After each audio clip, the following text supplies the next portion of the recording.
So we've reached the end of Physics 30. Does this mean you've learned everything in physics? Not a chance. Not a chance at all. So we talked about the standard model, but there's even unanswered questions with the standard model. I mentioned that gravity's not in there with the graviton, so we want to figure out where does that actually fit into the standard model. We want to know more about dark matter, and we want to know why the universe is mostly matter and not antimatter. Those are some big questions alone with just the standard model.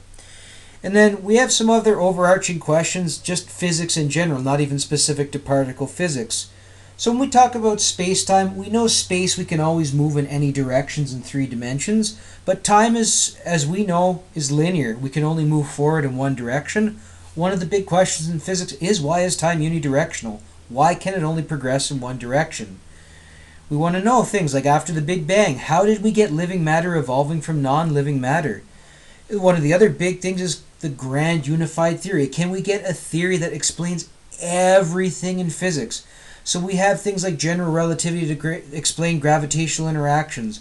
We have quantum mechanics to explain electromagnetism, strong nuclear and weak nuclear interactions. But we don't have anything to explain all of the interactions. So this is where you'll hear that thing called the gut or the grand unified theory. This is something that we also have been trying to answer in physics for a while. When will we answer it? Who knows?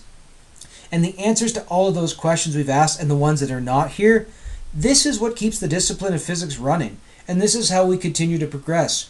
We will always have questions, we'll always want to know more things about something, and in uncovering the answers to those, we're going to bring up more questions. When we bring up more questions, we're going to discover more answers, which is going to bring up more questions.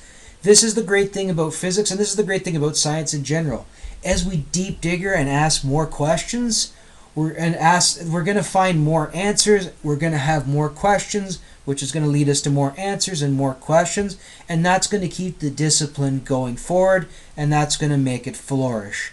And that's the beauty of science. We'll always have questions, we'll always seek out answers, and we'll always get more questions from our discoveries. It's not a static discipline, as you know, and it always undergoes continuous evolution. Like, it's always changing based on new evidence coming in. And that's one of the most beautiful things about science.